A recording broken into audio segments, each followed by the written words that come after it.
1 minute to go. I just have to say, I know there's quite a bit of silence, but from when we first started these virtually and we're having some connection issues, the silence is good. I'm seeing everyone on here, so take a quick look. And good morning to those that have just joined. And we are recording.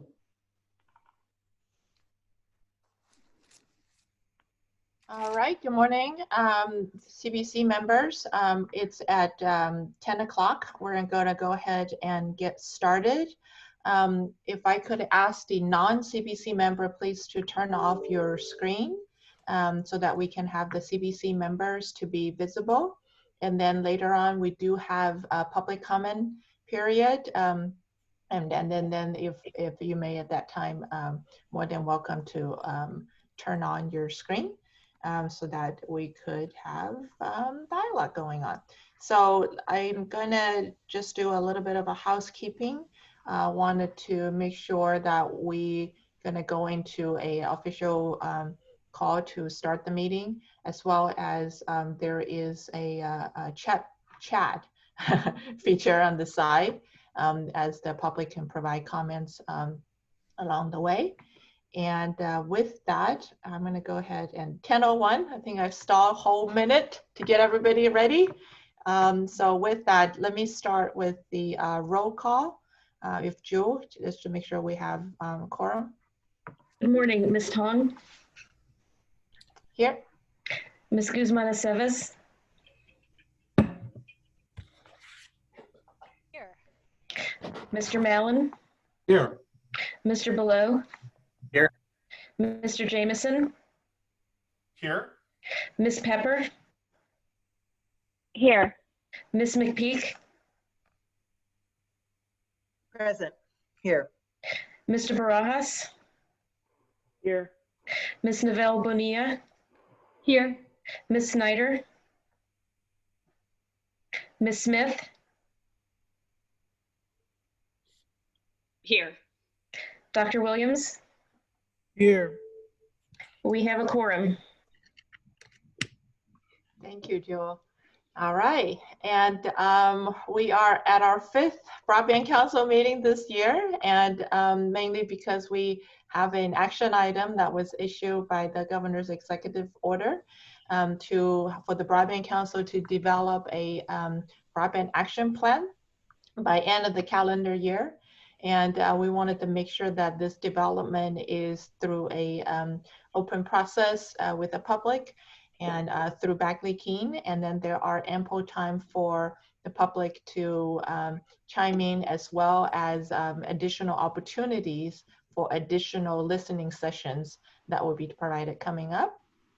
So this particular session today is dedicated to the development and drafting of the broadband plan, as we do have additional broadband meetings coming up in subsequent months that are more into the standard, I don't know if we're standard anymore, regular broadband council activities. As we discussed in our August 26th meeting, there was an approach facilitated by Justin at the time to discuss what the action plan should deliver. So today's session is the continuation of such development of the plan.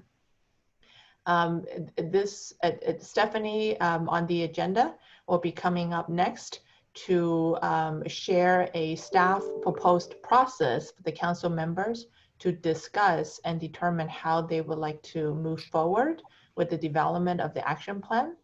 And then she would also give an overview of the stakeholder feedback process that is being proposed to help with ensure that a diverse and inclusive feedback loop throughout this entire preparation, a drafting of the action plan. And then at the end of that, I would be looking to this Broadband Council to make a motion and discuss and hopefully approve the recommended process or modification to the process. So with that, Stephanie, I'm going to hand it to you to discuss the action plan development process. Great. All right, thanks, Amy. Good morning, everyone. It's great to see you today. As Amy mentioned, what I wanted to do is give an overview and a recommendation of the process to be able to create the action plan as we are today. So we're going to cover the action plan development process as well as a stakeholder feedback process. Because, of course, this council must adhere to Bagley-Keene, we want to make sure that we are very open and, as Amy said, collecting diverse and inclusive feedback. Action plan development process. As you know, of course, according to the Executive Order N7320, Order number 2 focuses on the action plan, which the California Broadband Council is tasked to create by December 31st of this calendar year. In according to creating that action plan, what our proposal is to create working pairs of the council.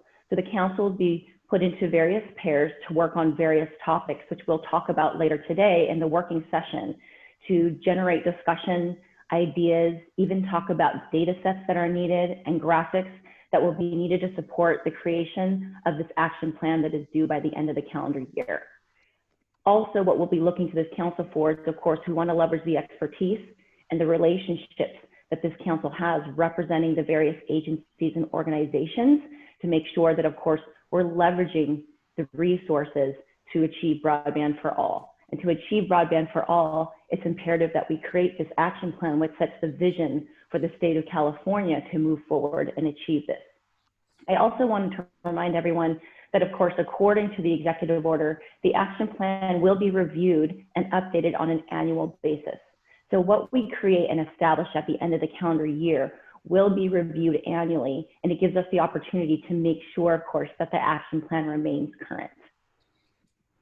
Are there any questions on this part of the action plan development process? Just wanted to pause there.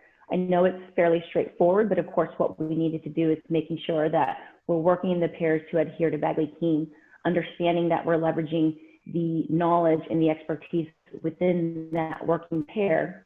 And then, of course, what we'll do is consolidate and collaborate those ideas and submitted information into a draft of the action plan. But again, we're going to be talking about that a little bit more in the working session.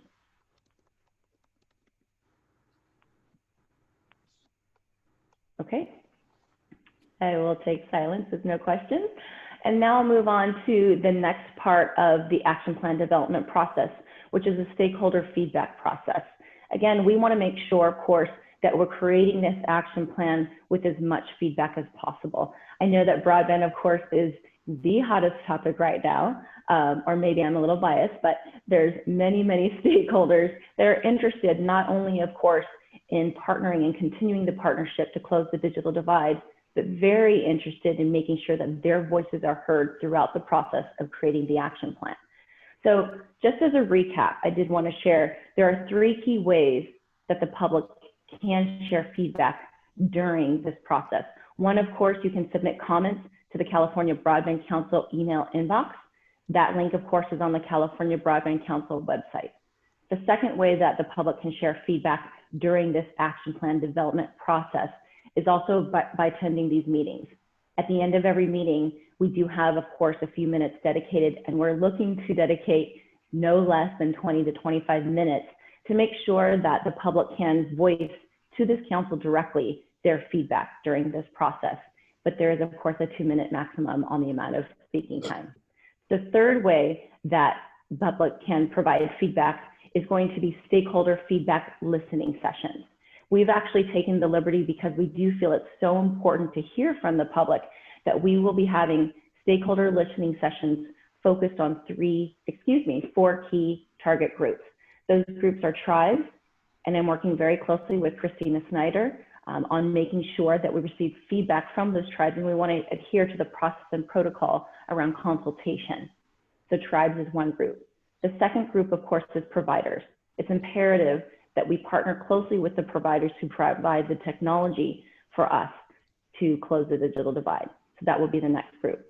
The third group is local government. That'll be led by Caltrans. And so we are having listening sessions for that group as well. Oh, I apologize. And for the second group, for providers, my department, Department of Technology, will be leading those listening sessions. And the fourth group, of course, is communities or non-government organizations. We're working closely with California Forward as the lead to establish those listening sessions. So we will focus on 4 key target groups to have listening sessions. We will conduct 2 listening sessions throughout this process, knowing that there's other ways that public comment can be provided. The dates for those listening sessions will be on the California Broadband Council website by the end of this week. And I do want to thank our partners, of course, for leading those sessions. What will we do with the feedback? And just to round out this session is, of course, once we aggregate and consolidate all of the feedback, whether it be in public comment during the meetings, via email, or via the listening sessions, we are going to aggregate that feedback within the California Broadband Council staff and then share it back with the council members for their input and consideration as needed into, of course, their topic areas and their submissions. Is there any questions around stakeholder feedback process? Okay, great. Hey, Amy. Sorry, yes. sorry, I had to take myself off of mute. This is Angela Williams. So when we're talking, I know we're still in the early stages, but when we're talking about feedback sessions, particularly for community and NGOs, these will be held over Zoom. I'm trying to figure out the logistics on that. That's correct. They will all be virtual. Okay. And are there other ways of collecting that kind of information, surveys, or, you know, I mean, we also have folks in the community that are honestly not connected. And so it will be interesting to get information from non-connected people about getting connected and what are the obstacles. I'm just wondering how we can work that out. Yep, so I just outlined the 3 key areas that you can participate and appreciate your comments. They are all dedicated and require, of course, a connection, but we are definitely open to other ways that we can receive that feedback as well. Naturally, there are those that have sent letters to the Department of Technology. That's another way that they can provide feedback. It's not going to be as efficient, but our goal really, as you could tell, Dr. Williams, is that we want to make sure that we hear as much as possible from the public. So open to your additional ideas. Also know that there's other key stakeholder meetings and events that are going on that we're soliciting feedback from, such as the Ag-TED community led by Bob Gore. So we are really looking to leverage as many groups as possible and open to your additional ideas. Yeah, I definitely want to suggest that we figure out how to survey in some substantive way swaths of the community and communities that are not connected, because that would really be, at least from a constituent service point of view, the point, right? Is that if we're going to have an executive order and have an expansive plan, we've got to connect the unconnected, right? Just that old adage in the late 90s about, right, banking the unbanked. If we don't connect the unconnected, then we're just going to keep driving the system towards its preferences as opposed to expanding it beyond its current, service capabilities, right? Just from an aggregate 30,000 foot point of view. So I want to suggest that we figure that piece out, and any way that we can be helpful in that, we'd be pleased to work with you. Okay, great. Thank you.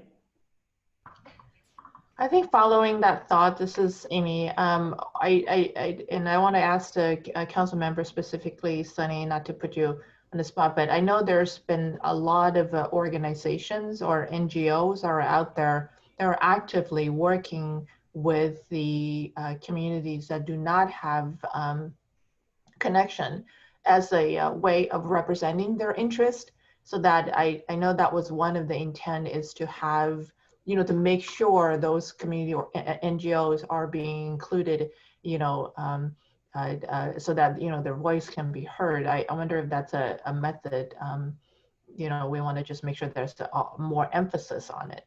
Sunny? I think that is a very good way to get input. The NGOs or community-based organizations, CBO grantees we have, and those that the PUC works with, those that the library works with, do continue to have direct contact with people who are not connected. That contact is by phone, by text, sometimes now more in person with social distancing.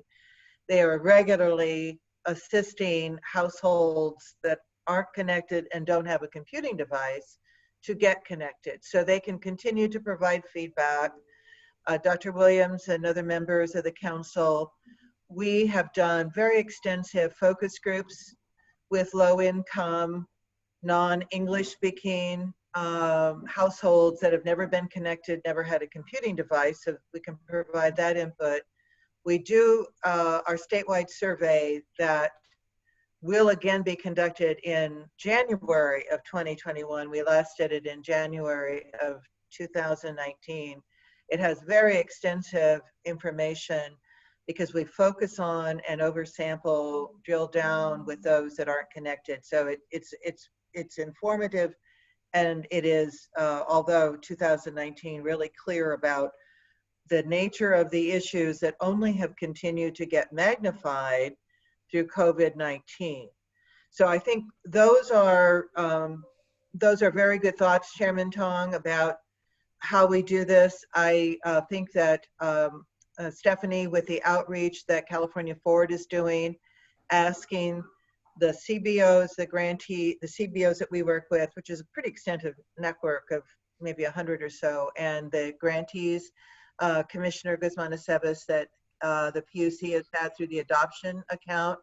I will also say Jeff Blue and CDE is getting a lot of feedback from households, district by district, in trying to connect. Let's ask California Forward to see if we can have those who are participating, albeit online, with that outreach to report specifically on what Dr. Williams is talking about. And we're happy to also, again, provide all the data we have.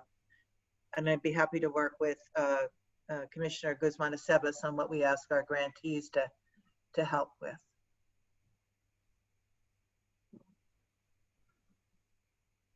Excellent. Thank you for that.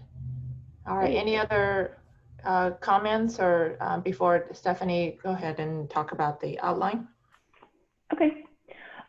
So with that overview around the action plan development process and focusing on the stakeholder feedback process, I did want to share my screen to share with you a draft of what I've been giving an overview of, and just to make sure that we are all level set on the key groups.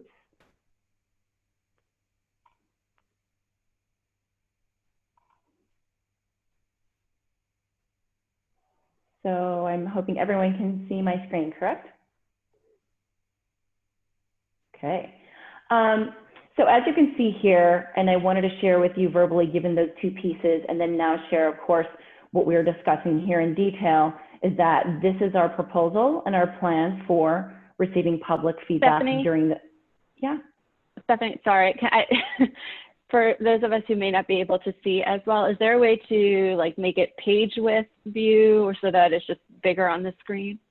Is that, thank you. Is that better? Okay. Okay. Yes, Thank I'm you glad, Lori, you asked. I'm glad. Bigger? We can go bigger. I can never see anything. Helpful. Is that better? Thank you. Okay. That's perfect. Thank you. Okay. All right. I'll teach you about that later, Lori. Okay, this is our proposal, of course, to solicit public feedback for the action plan development process. We have put, as you can tell, a great amount of thought into this because we do feel it's so important. I truly appreciate the feedback, of course, from Dr. Williams. We are acutely aware, of course, that not everybody is online, which is why we have this council, and which is why actually we are thinking this through so much and asking the partnership of other organizations. I've also made a note, of course, on Sunny's feedback as well, but we did want to share with you what we have proposed here. And this is what we're going to be looking for approval and adoption of. I'd like to scroll down as well to share about, of course, the various groups, and then expand a little bit more around not only the action plan development process and, of course, the feedback process, but ultimately what we derive and establish today based on the working session with the council members is that we are going to establish, of course, an outline of the plan. We do want to make sure that the action plan has various topics and sections. We do not have to follow, as we mentioned on August 26th, we do not have to follow, of course, the sections or the base categories that were proposed in the executive order, which is around mapping and data, funding, deployment, and adoption. But we should really consider those sections and think about how we want to propose that in the action plan. And then here, I know Dr. Williams had a question, and here definitely those sessions would be virtual, but I do think that we can outreach to various nonprofit groups to see how we can solicit their feedback for those that might not be able to access things online. And actually, in working with Christina Snyder closely, we are going to be looking to leverage consultations for tribal feedback, which isn't necessarily going to be online either.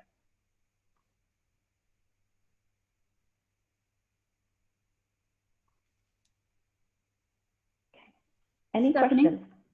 Yes. I have a question. Can you go back up to the local government's place? There we are. I think in this description, I think it's important to talk about the role local governments also play in adoption and in literacy, because there's a lot of work that they're doing that's not in the infrastructure lane. And I think that's that's really important in terms of the comprehensive planning and getting input on the adoption side. Great, thank you. And actually, Anne, then if you don't mind, I know obviously CalSTA and Caltrans is going to be leading this feedback session, so we'll make sure that you're connected and in the loop there as well. Great, thank you.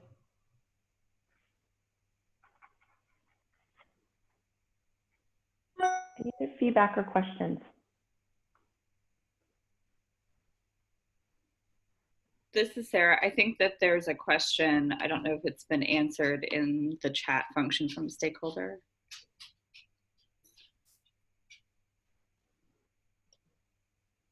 Okay. Yes, there's a question about the deadline of the written comment. Stephanie, do you want to address that? Sure. So as far as written comments can actually be made at any time throughout this process from now, of course, until the end of the calendar year. The most important time frames that we will be looking for that comment, of course, is going to be prior to each broadband council. So to elaborate a little bit more on the process, what we will do is we will aggregate the information and the feedback from these listening sessions, which will take place immediately following the council meetings. So for example, we're going to have 2 listening sessions. The first round will start next week, which I know is very soon, but we wanted to make sure that we receive public comment from the original draft that will be created. So that one will take place, the first session will be next week. The second round of sessions will take place the week after the October 23rd meeting. So again, I want to encourage all public comments to be submitted during that week following the council meeting, so we can make sure that we funnel that feedback, of course, to the council members. But again, feedback can happen at any time, as it does for typical standard council meetings. I hope that helps.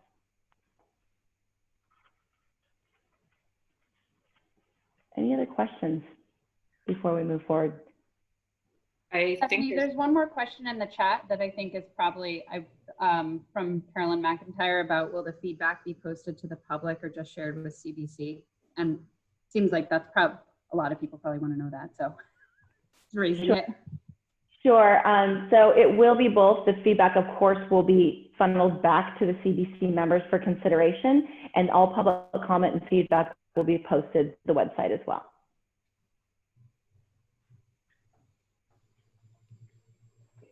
I'm going to stop sharing so I could look at comment as well.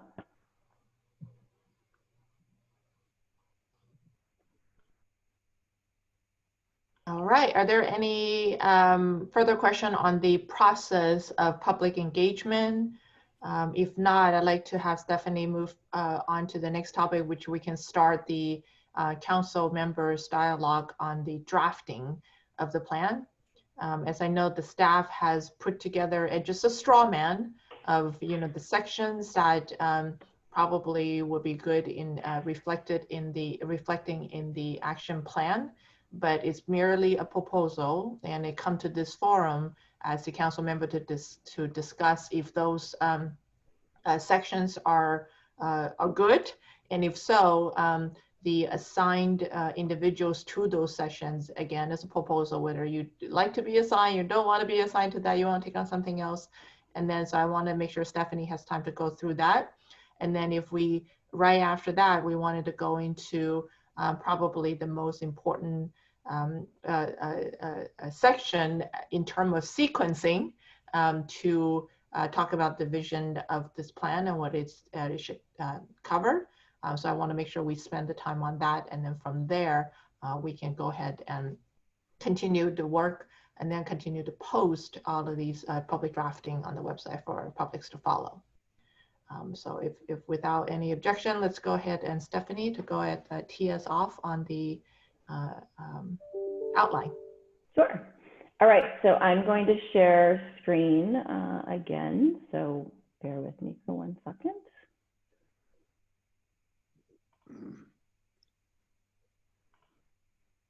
Okay.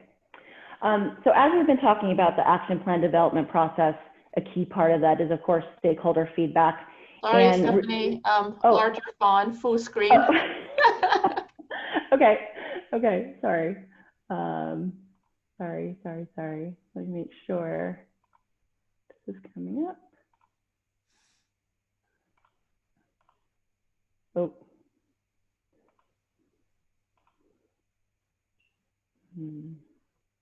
1 second. If you just hit page width, it's usually good. Oh. Okay. Thank you. Is that good? Okay. I was trying to make it specific. All right. So I wanted to share, of course, this proposed action plan outline and key elements. And what we've also done is propose the working groups. Building off of our meeting from last August 26th, we did move forward to create this outline to be discussed, of course, with the council today. We wanted to make sure that we had very good forward progress on making the most of our California Broadband Council meetings. So let me give a very brief and very quick high-level overview of this, and then we can launch into discussion. Of course, here we have our outline with, and as far as this chart, we see the action plan outline, description of the topic area, the key elements that are proposed, and of course, this is where we'll have the most discussion, and this will evolve with each California Broadband Council meeting, right? This will continue to evolve as we have these discussions. And then, of course, the proposed working groups. The proposed working groups is, as I mentioned, through the action plan development process, we are putting the council member into working pairs. And we did think this through, right? We wanted to make sure that we were choosing the working pairs according to either the area that they represent or that they will be working on for the delivery of the order, task, and the executive order. So we wanted to streamline and make sure that it's easy, of course, for the council members, given all of the other work that you have going on. So first, of course, in the action plan is that we have a letter to the governor from the California Broadband Council. This is something that we would draft. We see this as the first page and serving as an executive summary. The second section, of course, is what is the vision for broadband in California? As I mentioned, this is going to be an action plan that is, we can review and we can update on an annual basis, but this is something, of course, that California has needed. This will be the first time that an action plan is created and current in over a decade. So it's imperative that we set the vision for California. We would like it to be aspirational, which is in alignment, of course, with the executive order, which is also aspirational. And of course, there's some key elements. And the working pairs that we're proposing here is CETF and the California State Senate, represented by Sarah Smith. Moving to the third topic of the action plan, this is where we're talking about the impact of COVID. This is something that actually was voted on at the August 26th meeting by the council, and it definitely seemed, given the approval of this area, and we don't envision this to be too much of a document, but it is important to highlight how COVID has deepened the need, of course, for broadband access and adoption, and how, of course, how we're shifting today, being on virtual meetings, telework, telehealth, distance learning, all of those areas, of course, have been as a result of COVID. The working pairs that we're looking here is CDFA and CalOES. The next topic is around current state. Where are we today? I think it's important to set a stake in the ground about where California is, in particular around an access standpoint. How are we measuring access and how are we defining unserved? What does it look like across the state? Why are rural areas continuing to have no access? Everything that, of course, many of those, not only in this council, but on this Zoom call, understand. We need to have a very clear current state. It does need to be data driven. It does need to make sure that we have clear graphics. And who we're proposing for this working pair is the Assembly and the California State Library. Moving to the next section is how can California achieve this vision, right? How can we move forward? How can we bridge that gap?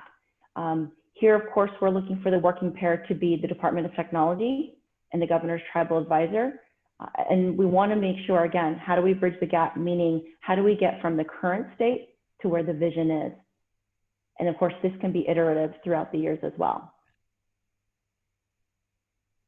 A part of how do we achieve the vision, and again, how do we bridge that gap?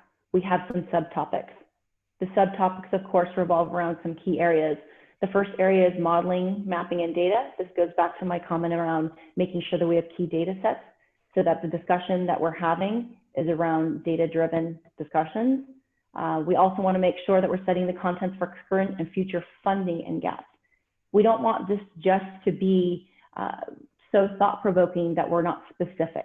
We need to be specific around how are we going to achieve the vision, meaning given where we're at today, what does the footprint look like for California? What are the funding mechanisms that we have today? And what's the funding that we're actually going to need to achieve that vision? So for 5A, modeling, mapping, and data, we're proposing a working group with CPUC and Cal OES. The next subtopic is technical sufficiency. And of course, technical sufficiency is really speaking specifically to setting the detailed technology standards, looking to make sure it's sufficient.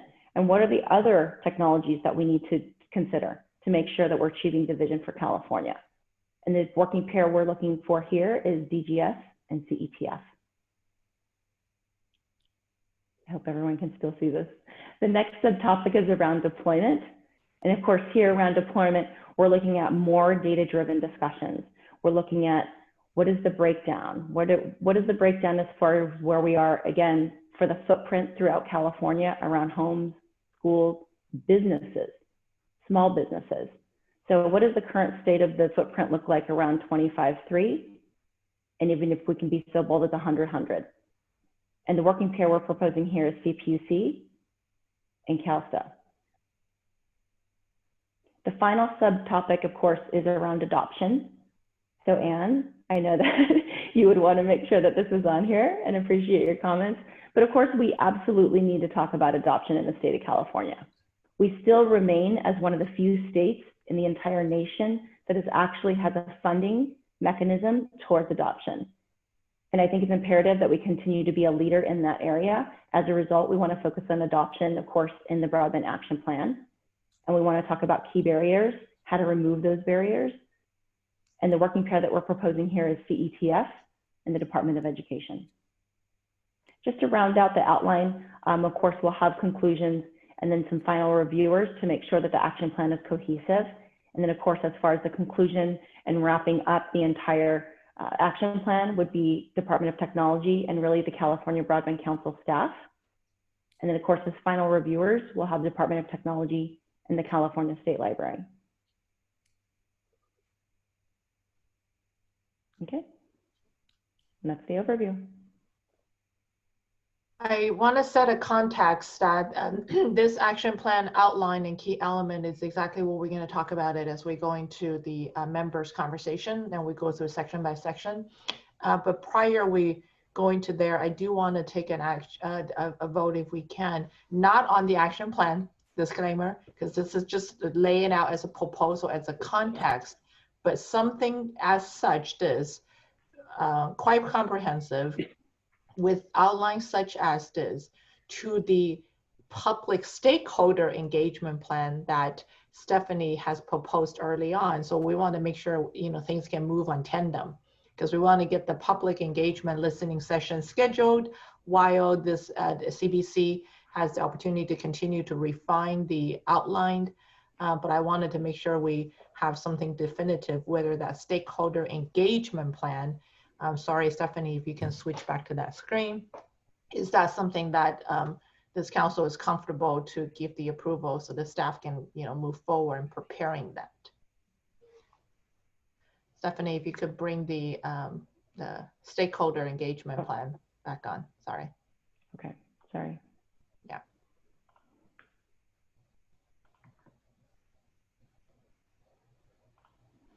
And while she's, doing that, I wanted to ask if any of the council member want to make a motion about just giving the staff the approval to move forward in laying out a public feedback process while the council continue to deliberate on the action plan outline.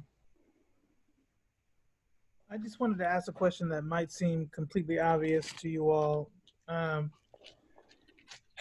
Where does language acquisition fit?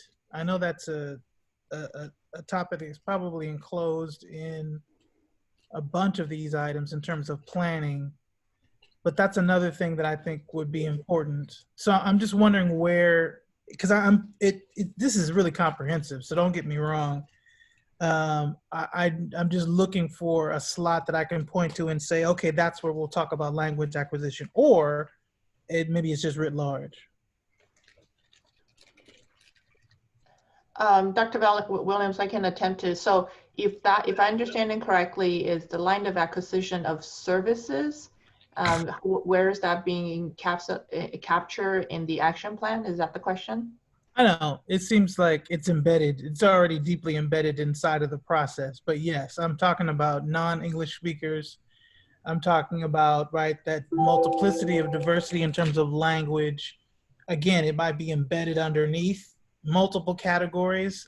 I just think it's important to lift it up somewhere where it's visible, and also where it's appropriate and where it fits.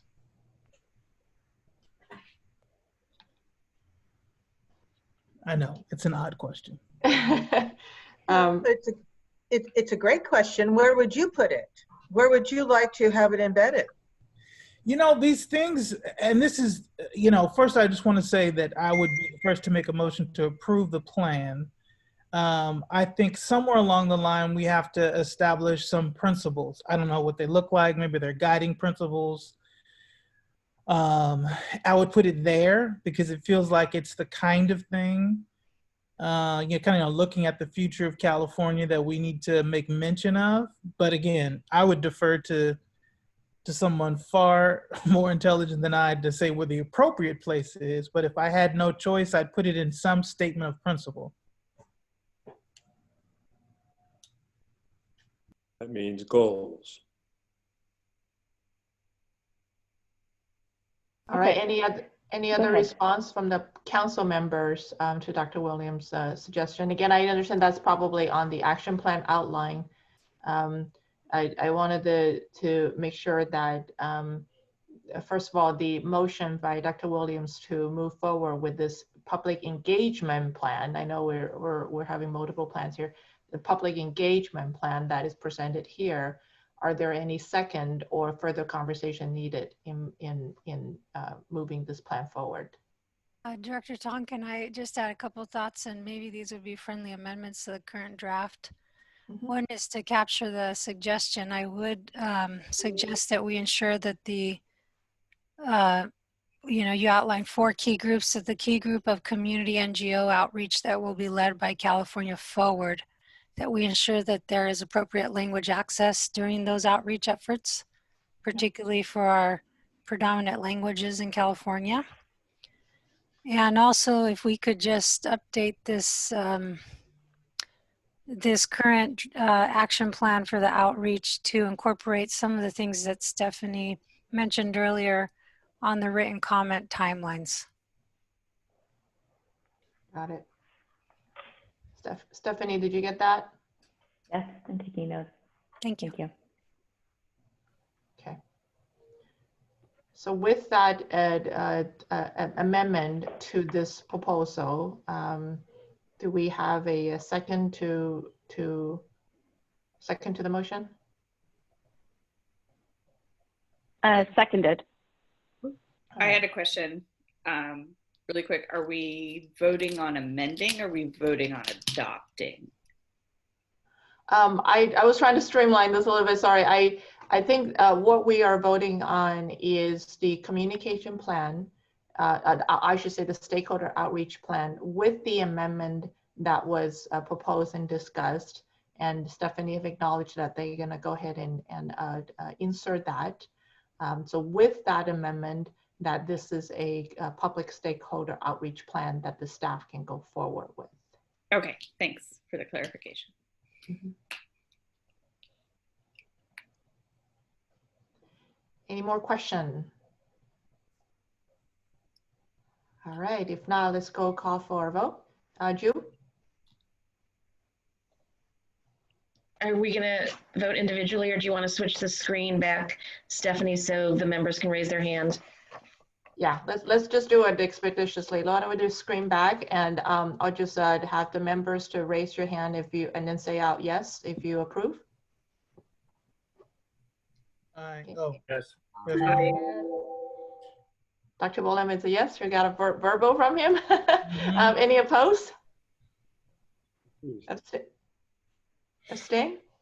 All right. We have approval on the stakeholder engagement plan.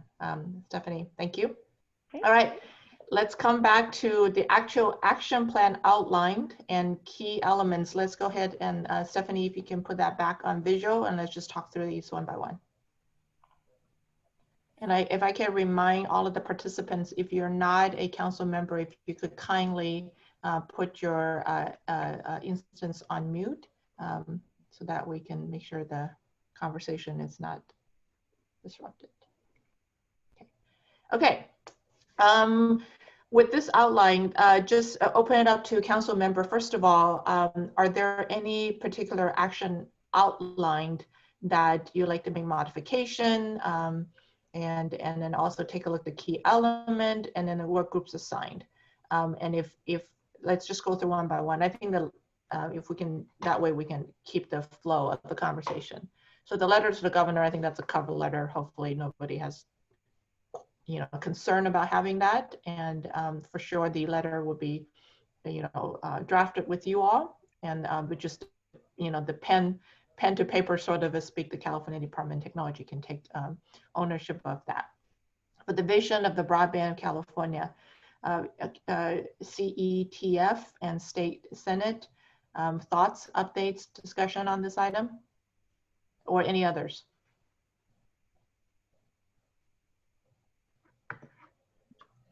This is Jeff from CDE, representing, just filling in for Jerry Winkler.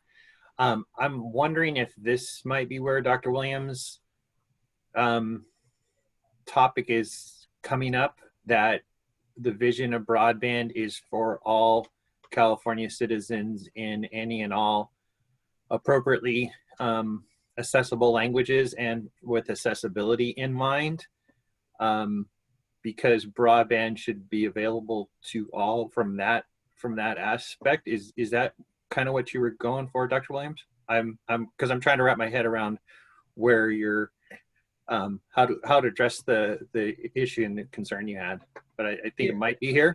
Yeah, I think that well, let me say this.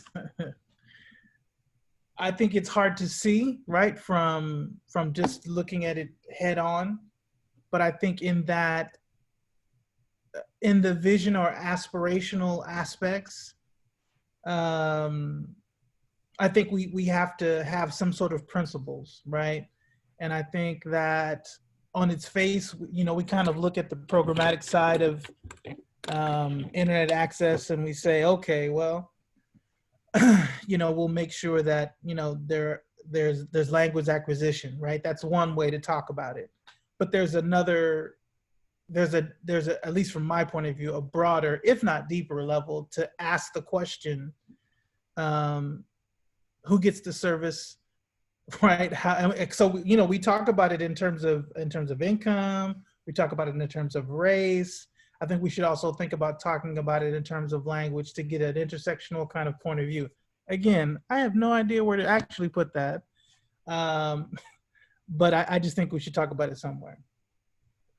This is Sarah. Ooh, sorry, I didn't want to interrupt. Just my suggestion. I think that the goals and vision are going to be really high level, and they're probably, I mean, that's going to apply across all communities because it's a vision, or at least this is how I think of visions writ large.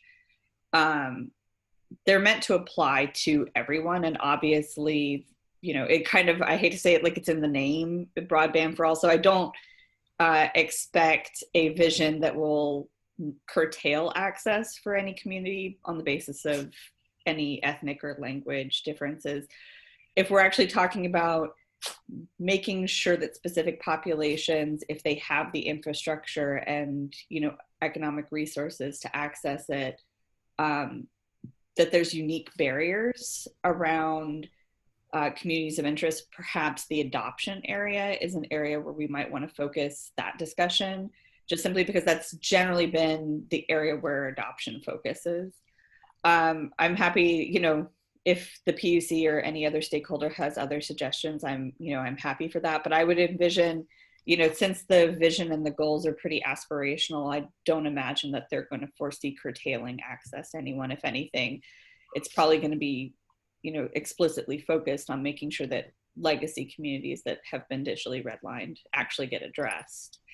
But if there's a specific concern about non-English speaking communities actually having the resources to make sure that they can access the internet, then I would, in my mind, I would envision that falling under adoption.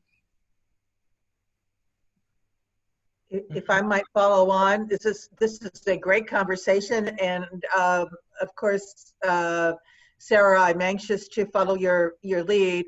I would comment that I think addressing the need for broadband for all and explicitly calling out what has been, I love your term, redlining, or economic segregation, cultural racist policies that have resulted in that redlining, probably really do need to be addressed up front in vision, but also as a practical sense in adoption.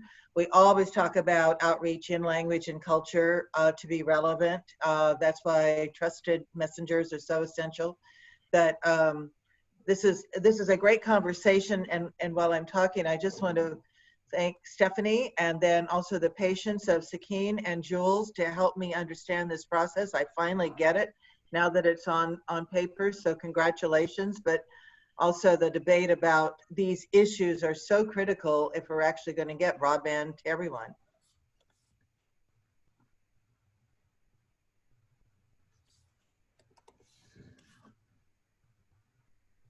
Thank you for that. Any other feedback on the council member? Because it's fine, especially the vision is so important to drive the entire document. It's really the theme of it. Feel free to jump in if there's any other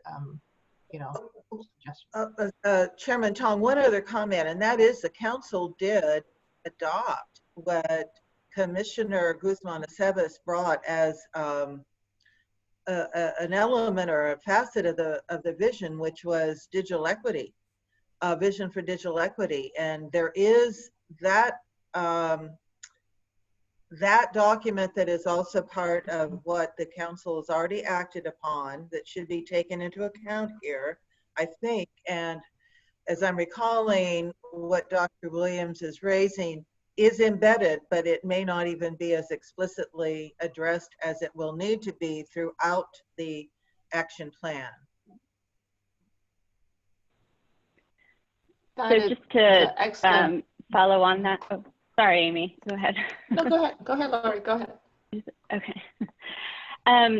I think a lot of this is also based on, will also be based on formatting.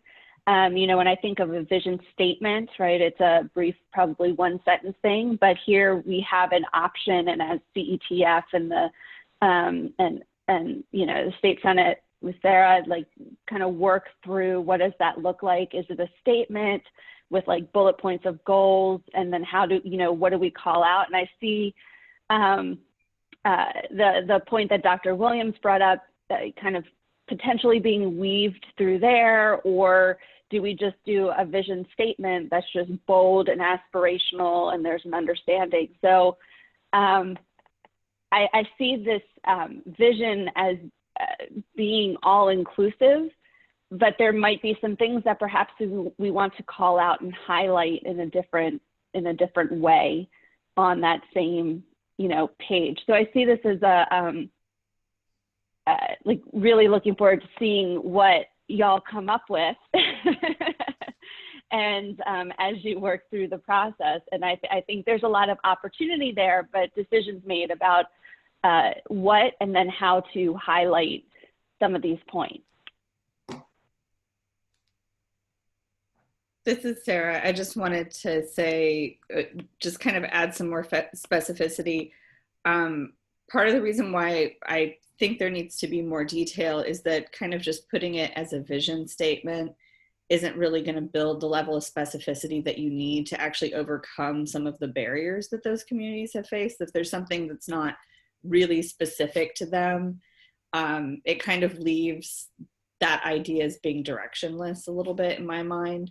I appreciate it's important to call it out in the, you know, in the vision and the goals, but I think if there's actually tasks that are important to achieve, you know, they need to be called out specifically. And I would envision some of the other areas as being the places where you could call out specific efforts that need to be made in order to achieve the goals or the vision. This is Anne. I'd like to ask a quick question. I think just listening to what Sarah just said and Sunny and Lori, you know, in looking the outline right now, as often happens, looks like it's getting more, you know, there's more detailed steps the further down we get.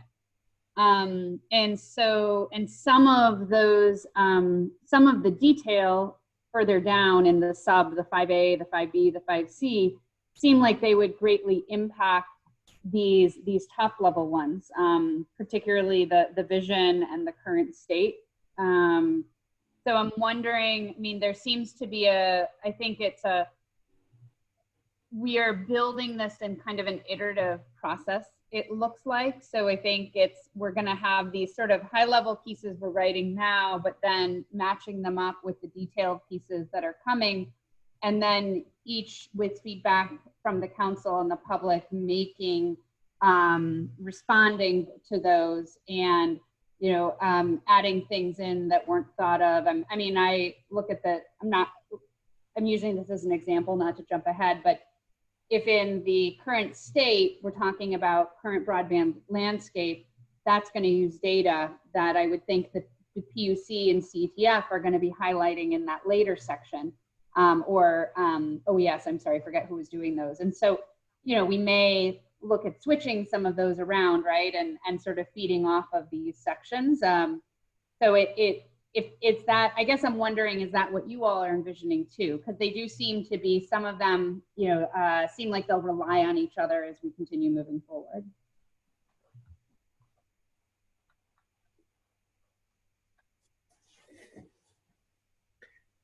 This is Jeff again, from CDE. I guess the part I'm looking at here too is this is the action plan and the vision for broadband for all. And with us in education sphere, you know, we're looking at it from distance learning and kids learning at home. And the broadband connection that they all need is only one piece of the bigger overarching digital divide, digital equity gap, which also then includes a device and includes training and support and a whole bunch of other things. The broadband connection alone is not digital equity. Digital equity is bigger than that. And the digital divide is becoming, and same thing with the digital divide, is it's becoming evident that it's more. And I think we started to talk about that. So I'm also maybe hoping that we're clear on this part if we're looking at just the broadband and then how that leads to the next step of digital equity and closing the digital divide. And because it is a bigger topic to address, and maybe that's where Dr. Williams you're going for too. I mean, you know, an ESL program where people learn you know, the language is a bigger overarching thing too. So I guess I'm looking for some clarity here. Are we just focused on the broadband in this, or are we going bigger? And then maybe there might be concern of some scope creep, and maybe we not get this done in time. Or are we gonna, you know, where do we land? People talk about digital equity as a three-legged stool. You have the broadband, you have the device, you have the training support for the users. You know, a one-legged stool or a two-legged stool is completely useless. You need all three, but the broadband is the leg. So looking for maybe some understanding of that part, so that, you know, when I'm doing my part here and assisting the other team members here, I don't get off of where I'm supposed to be. Oh, actually, I'm going to come back because I'm going to call. Can I just say, while Amy's drinking, I'm hoping that, you know, we're using broadband as a placeholder term, as we have for probably far too long, to really mean digital equity. I mean, that's what's discussed in the EO, and we talk in here about devices and adoption. So I look at this, and my hope is that we will be looking at this holistically. Otherwise, it's not an action. It's an action plan that's not going to be able to go anywhere. We've got to talk about all of the pieces. Yeah, thank you, Em, for that. I just thank you for giving me a minute to cough out whatever I was coughing. Sorry, too much detail there, but I would agree with that. I think Jeff, thank you for pointing that out. I think looking back, just, you know, I've been, you know, participating in this council for a couple of years now, and it's always the three-legged stool is a good description. I mean, I think there is a way we can do it, acknowledging there are two other legs, not necessarily as an action plan you have to immediately find solution to address it, but I think it's at least important to discuss the fact that broadband is only part of the solution. If the goal here is closing digital divide, right, have equity on digital inclusion, and you cannot do one without the other. And I do appreciate what you're saying, that, well, let's not also get ourselves too much, because, you know, the device and all that, maybe not necessarily for this broadband council to address, but I think at least the acknowledgement that needs to be addressed as part of the implementation of the plan, I think is important. That will be my 2 cents. Other council members, any thoughts? So, Amy, am I hearing you right? Are you saying that this is mainly focused on infrastructure and not as much the adoption piece, which should, you know, sort of the device and training? No, I think I'm saying that the outcome is the plan needs to be in a way that it's actually making something happen, not purely a plan that just called out there's a problem, people need to do something. But in balancing that, you know, I do want to get the council's feedback that the broadband is it's almost like you're looking at the broadband as a big B or a small b, right? Is the broadband inclusive of making sure that you're getting broadband as a means to get somebody to close the digital divide, or broadband is literally like the connection between that, and then not mentioning the adoption and ability to adopt in terms of closing the digital divide. I'm hoping is more inclusive, but then not necessarily for this broadband council to actually seek to the actual, you know, implementation of getting devices into people's hand, because that's what the individual department or the members on the council member need to do that, not necessarily as a council as a whole. I don't know if that helps or further confused. This is Sarah. I don't want to get like stuck on this one agenda item, but I do think it's important for us to kind of, since this is about the plan and the structure of the plan, I mean, we're not going to solve all of the problems overnight. The plan is intended, my understanding is the plan is intended to kind of give us overarching goals and a roadmap to try to get to where we want to go. And part of the vision, you know, that I always, and this is just any plan, I always view the vision or the goals as, you know, it's like going on a travel, it's like traveling somewhere. In order to know what roads you have to take, you have to know where you're going. And so your vision is, what does that end look like?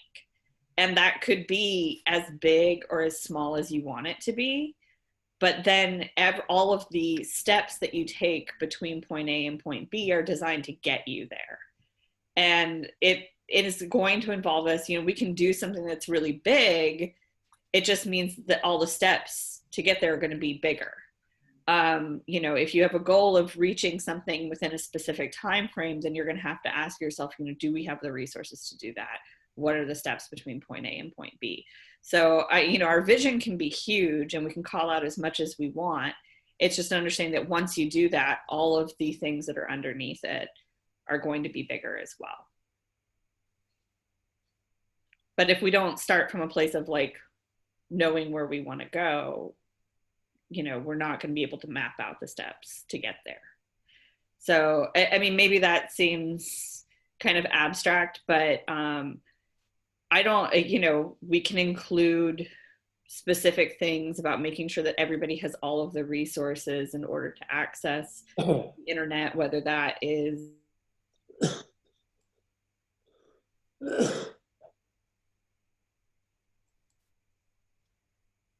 infrastructure itself in areas where there's not enough economies of scale. There's going to be a lot of different things that are hurdles, but the vision is, you know, everybody has, you know, and this is not what's necessarily going to be included in the plan, but, you know, your vision is everybody has X. Everybody has, you know, affordable, reliable access to, you know, high quality broadband. And then there's a lot of steps that go into making sure that you reach that vision.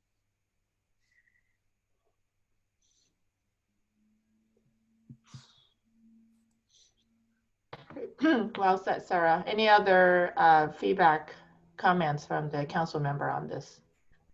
Yeah, I'd like to weigh in. I really appreciate the conversation. It's quite pivotal because we're essentially, it seems we're weighing exactly, you know, how broad or detailed do we want the plan to be? Do we want to overreach and create a vision where we might not have necessarily a great deal of meaningful outcome at the end, or do we really want to dial it in and kind of focus on what's readily achievable? And that's a very interesting balance. So as everybody was talking, I kind of, my thought process went back to, well, let's go back to the executive order. And what is the executive order exactly directing us? And how can we make sure that the action plan is in line with the executive order? And so we're staying within the four corners of that document, so to speak. You know, in kind of a quick rescan, you know, deployment, data, mapping, funding, all seems to be kind of very fundamental, pivotal points of the executive order. And when it comes to equipment, it's really education. That, and again, it's a quick scan, don't pretend to be a complete expert on this, but it's really where education and in the adoption section, it talks about making sure that students have the computing devices necessary for connectivity. And that is not to say that broad, you know, we couldn't expand upon that and try and get to, you know, using the three-legged stool reference, which I think is so appropriate. You know, we can certainly expand on it, but our immediate mission is to try and focus on the direction and to support the direction and deploy the executive order. So maybe we can find a balance there, is essentially what I'm suggesting, where we're trying not to solve all the problems at once because we know we won't be able to do that, but at least focus on those problems that we were immediately directed to tackle. And so that would be kind of my guidance, so to speak. Amy, this is Sunny, could I comment? I appreciate you recognizing we've got the responsibility on broadband, that is the infrastructure that cuts across or underneath and supports all of the applications. And we want to do first and foremost, have to do first and foremost what the executive order says and not get into expanding beyond what is capable.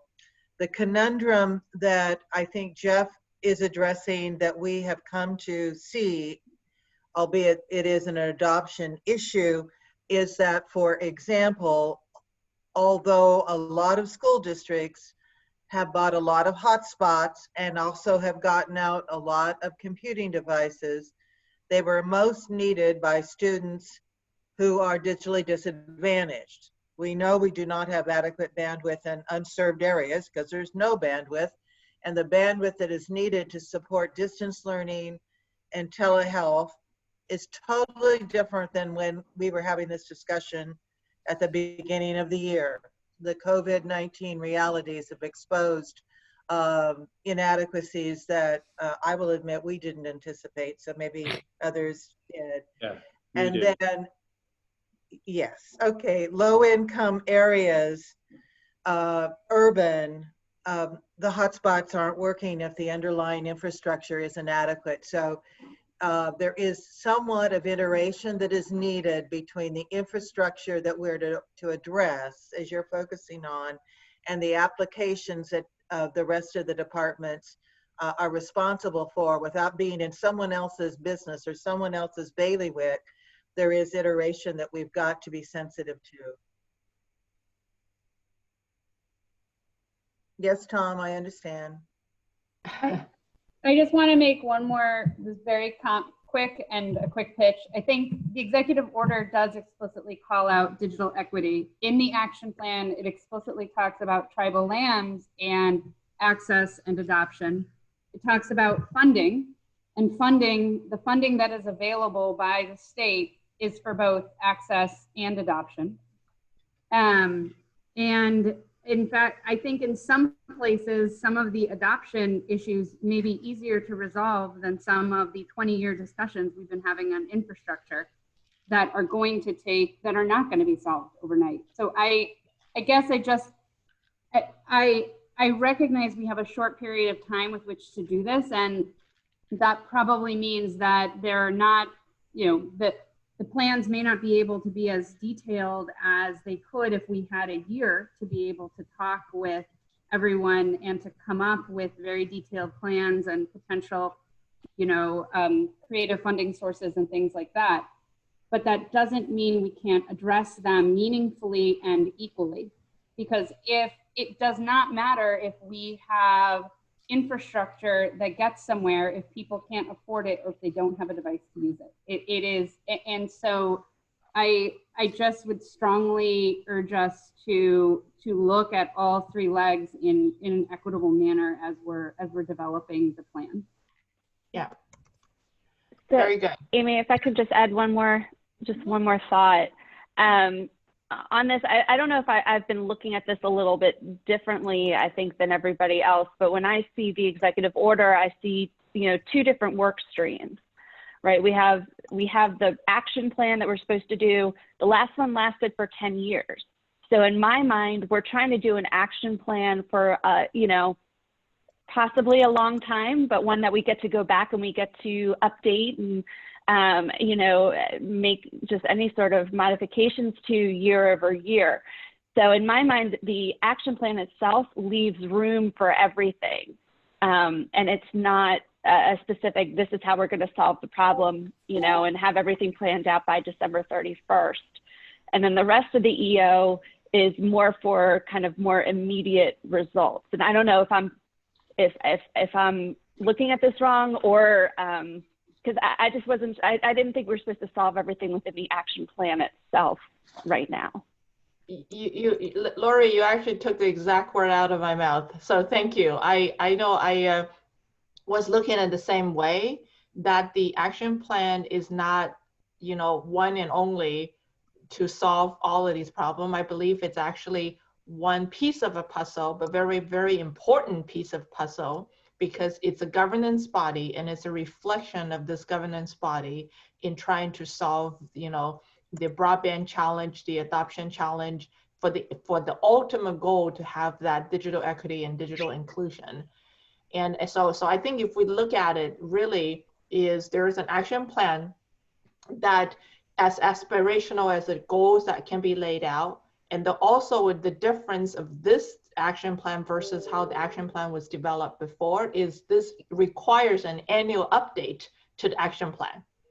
And that's why the version 1 of action plans or versions of action plan, if I would say, that's why it was very, first, like, come up with something right now. Let's not take another 10 years to develop another 10 years action plan. Let's do something tangible, meaningful, impactful, and then make sure we have a process, which the process is through this Broadband Council to be updating on an annual basis. That's one. Number 2, exactly, the executive order also have very specific actions that are looking for immediate results or lay out a roadmap to achieve those results by those identifying department. There is like very tangible things that need to do. And those progress are also being requested to be reported through this Broadband Council, if you've seen, so that there's the action, it's an alignment with the action plan with the annual review process, if that might be a better word than review process, but annual accountability process in place to do that. So that's how I read the executive order. And then to address, Sunny, you had a question about, how does this action plan in development with a component that there's going to be cross input, and right. That is it's going back to, because this action plan is the deliverable of the Broadband Council and it's a public process, we're openly discussed this section, but then at each subsequent meeting, the assigned work group, if you would, it would be provide those content, and those content is going to be talked through by this entire council member, as well as those participants in the public at these council members, to make sure that each of the section here doesn't read as a silo component. There needs to be a cross-cutting to flesh everything out following the theme. So that's the process, Sunny, that I think that addresses your question. And therefore, the vision and the broadband section, which is, to CETF and the state senate, is probably the most important, because it does set the tone of what this action plan ought to be. So hopefully that addresses everyone's, or provides a little bit of a clarity as we work through this. Yeah, this is Angelo again. I think I appreciate all of the comments, especially the comments that kind of drive us back to what the executive order says. I think that, again, not going to belabor any points. And also, want to get to the very specific, at least the preliminary conversations that Ann and I have had over, if this is the appropriate place for it later on in the meeting, around issues that we think are important and should be, focused on. Obviously, for Mr. Gibson, there are statewide and local issues. There's a local issue related to the Teleconnect Fund. But I also want to, because we're in the beginning, just briefly say that the lens through which we look at this 10-year plan is extremely important. The language we use, the way we think about problem and solution is really important. If you're from LA, you know that the highway construction, right, it was established in the heart of, right, state and federal sponsored segregation. And so communities were torn in half. Communities were organized. The ability to accumulate that generational wealth. I mean, this is not like a fantasy of any sort. It's documented in, I don't know how many, pieces of legislation in The Color of Law, which is a great book that talks about how the infrastructure of the state can be used for growth and development, or segregation and, I don't know, lack of equity, or however we want to phrase that. So I just want to pitch a tent for somewhere in our proceedings having a statement of principles. Again, maybe it's just internal to drive us to think about how this matters, because I love the questions and the redirection, because that is the work at hand.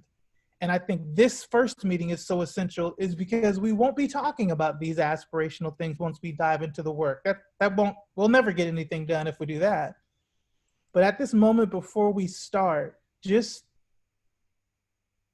and again, this is just a comment, I'm not asking for any action, I just want to put it out there.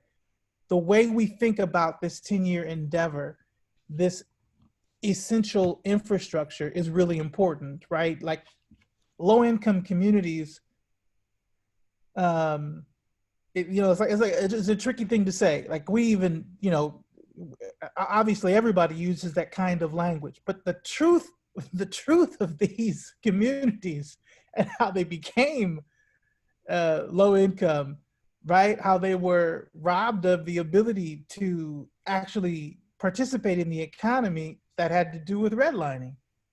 Now, and there were some comments about that from folks, which I really appreciate. A part of what I'm saying is we need to be able to capture a way of looking at this that really does connect with the aspiration of broadband for all. And there may be unintended consequences within our conversation and the way we frame it, which again pulls us right back into the thing that we don't want. Again, high level aspirational conversation. I'm not trying to derail the conversation or take it to another level. I just want to acknowledge that I hear a lot of that. What I'm saying, I hear a lot of it in people's comments, and I appreciate it. Chair, can I make a recommendation that we add Dr. Williams to the work? This should not be a bag leaking issue, as that's no way a majority of the council. And I think his voice will really add value to how this is framed. Thank you. Noted that request and noted the comment from Dr. Williams. Let our staff look into that. And then I think even if it's not specifically to that particular section, remember all of these section is going to be reflected back at the public meeting. And if there is a need, we can always also call a specific public meeting just on that section, if that requires more of the conversation around it. Because I do agree that is almost, the section 1 is most important. That's why we spend most time on it.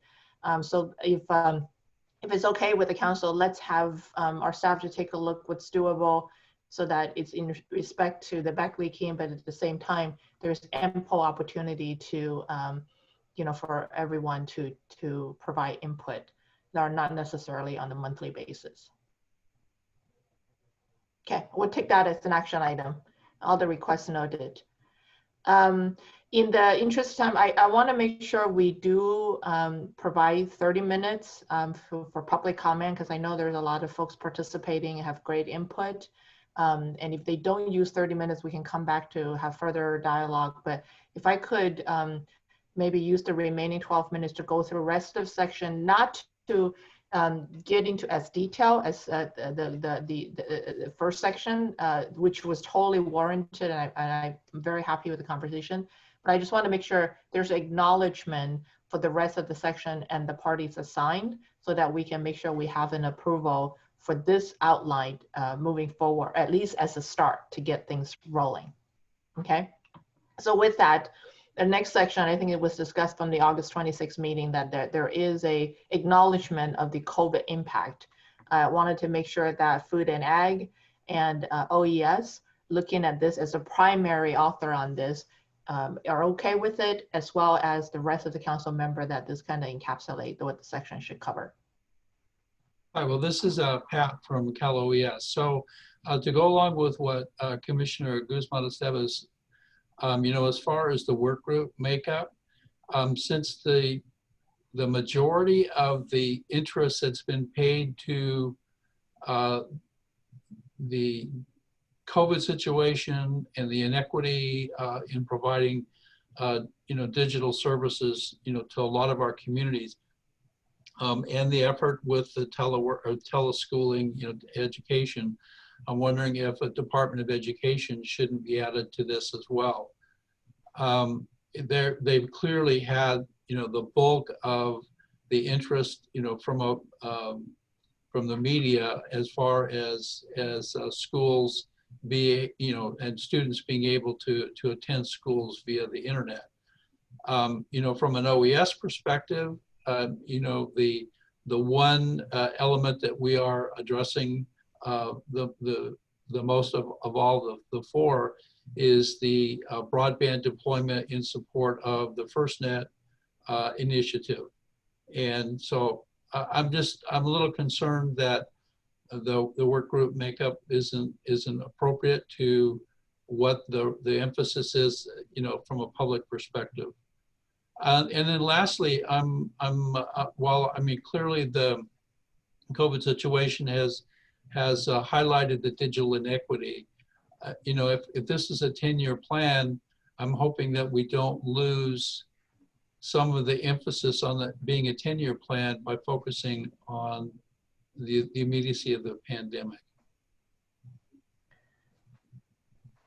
Yeah, well, Stephanie, I don't know if you have, I know this is sharing, why don't you jot down some of this, that looking at CDE and whether that is an addition or a replacement of this is looking at the Beckley-Keene on whether it's majority or however, we can assess that. And Pat, I think one thing I want to make sure, the 10-year plan is just happened to be the last action plan was 10 years old. I don't know if there was a magic number that the plan has to be 10 years. I do know with everything's moving so rapidly, I know for example, the state strategic plan for technology, it's reduced from 5 years to 3 years with an annual update. And this, at the minimum, there's going to be annual updates. So I don't want people to think that we need to think a decade long. Some might take that long, but I don't know if that's a hard deadline that, it's a 10-year plan. Thank you for that clarification.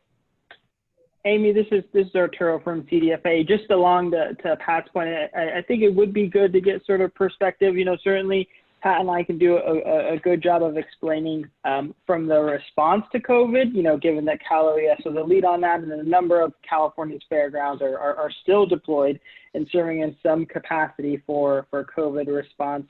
And obviously fire response as well. But I think it would be good to do some sort of high level check-in, certainly with CDE and probably maybe others too. I won't list them all here, but I think just sort of a high level capturing of the stressors that COVID really highlighted, I think would be important feedback to include. Yep. And keep in mind that the entity assigned here are the lead. Doesn't mean that you are exclusive in writing this. I mean, that's why we're coming together on a monthly basis to provide feedback, but we just want to make sure we do it in a public forum. And then if that monthly is too far apart, we need to have a dedicated session about this particular similar offering, a dedicated session about the visioning. We can always do that as well. So those are all options on how we can do this. Just think about which we need to draft this in a public manner. Yeah. Okay, we noted that request, Stephanie. Okay, next one, the current state and where we are. Assembly and representative in the library. Are you guys good with this? Taking the lead? Sounds good. I suspect our first draft will probably later be informed by a lot that's coming in the subsections below, since there's so much of the data points there. But sounds good for me. Yeah, I would agree with that. I think we've had some kind of preliminary chats and conversations, and we're still working. Awesome. Thank you. The next one, I think scrolling down, how California can achieve the vision. This is between technology and tribal advisor. Christina, are you good with this?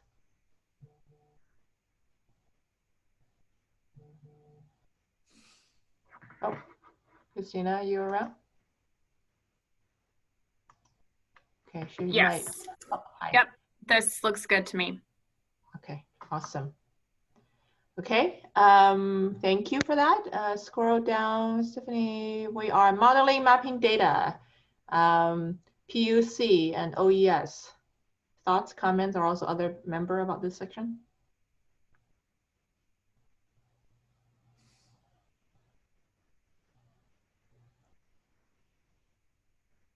I think you know, from an OES perspective, you know, we've been exchanging some information back and forth, and I think we're moving forward okay on this one. Okay. CPUC, Martha, you're good? Yes, thank you. Okay. Just as we go to 5B, I just, again, I sorry to belabor this point, but I know that backlinking sometimes creates a little bit of a, aside from, you know, the leads, there's nothing, you know, the leads or any other input from the council member can work through the broadband office, the staff, in this case, Stephanie and Joel and Sichen and folks, to also, you know, obtain input from the other council members. So I just want to make sure all those channels are available for you guys to get input. Just because you're taking the lead doesn't mean you need to write this alone. So, so that's just a process reminder. All right, 5B, tech efficiency, sufficiency, DGS and CETF.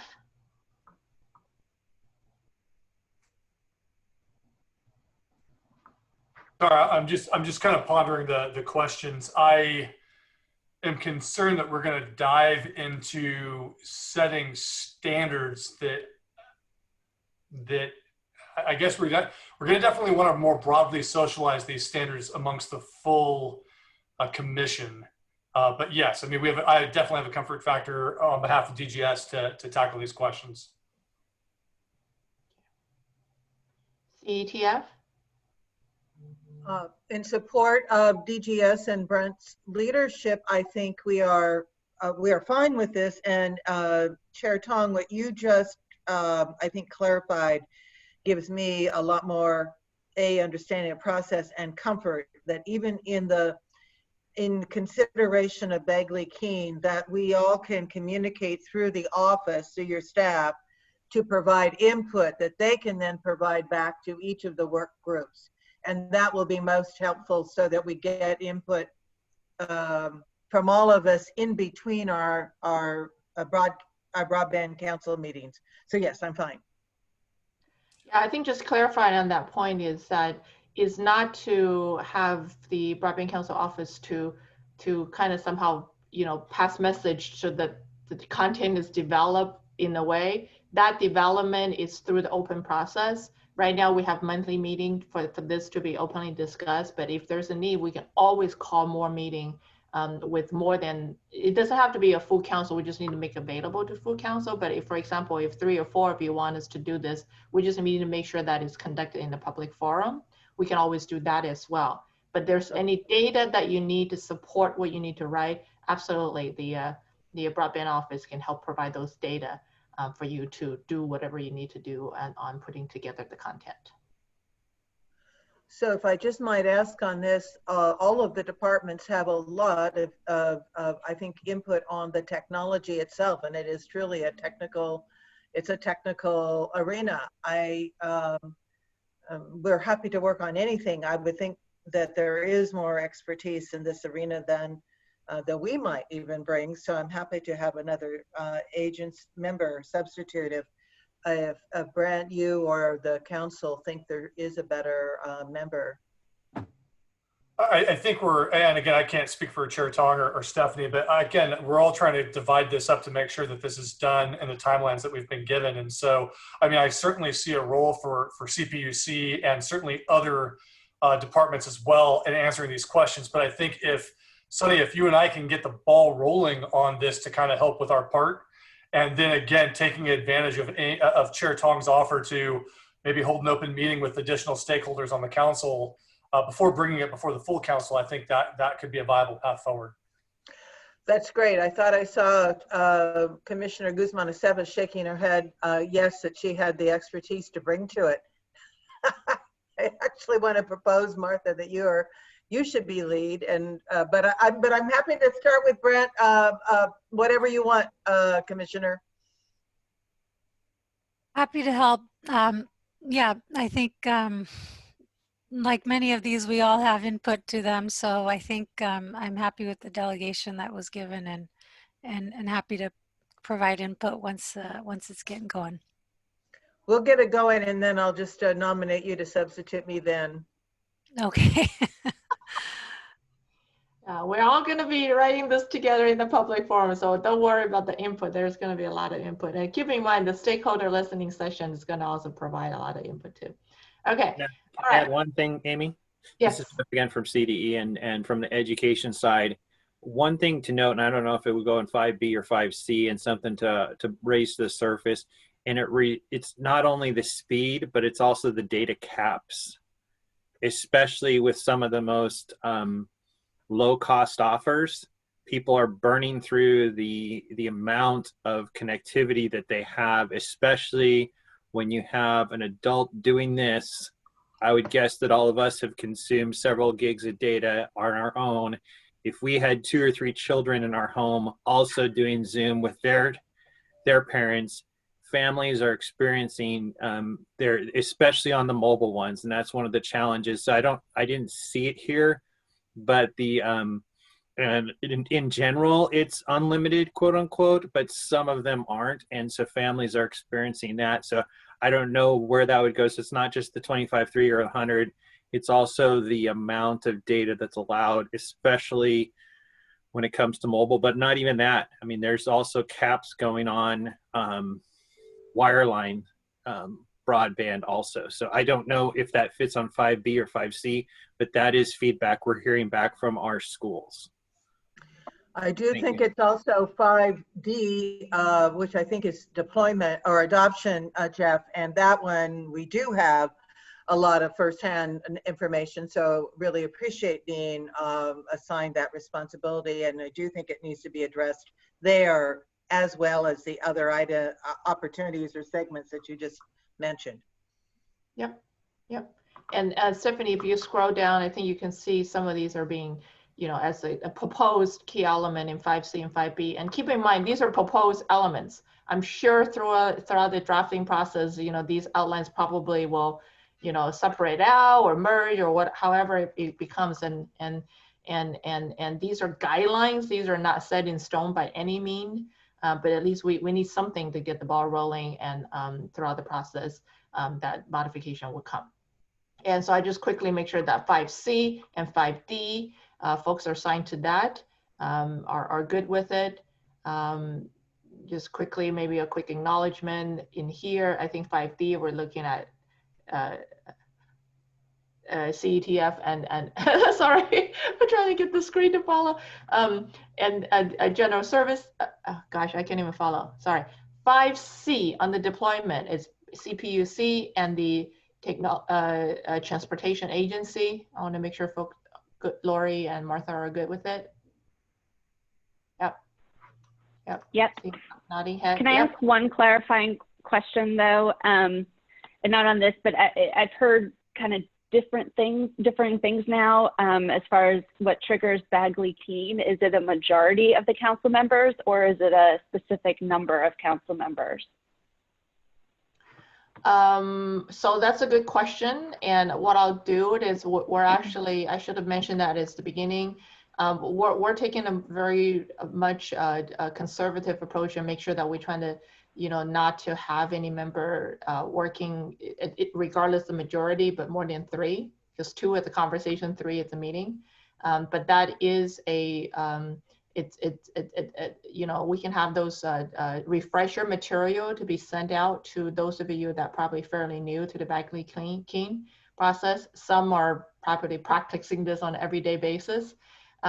And we'll be happy to take those type of conversation directly with our council, with the staff, to make sure that folks understand that.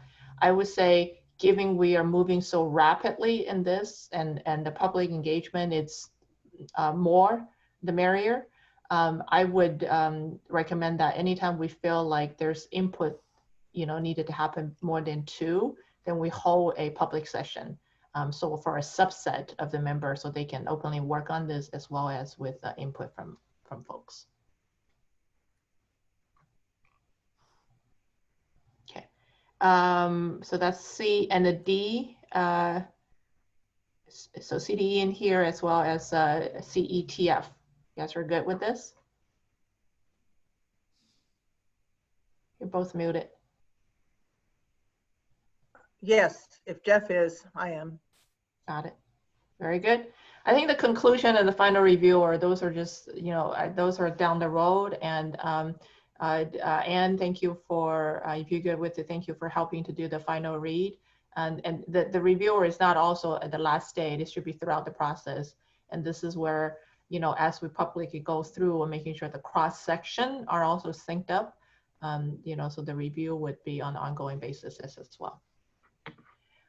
So with that, are there any general questions or concerns about this plan?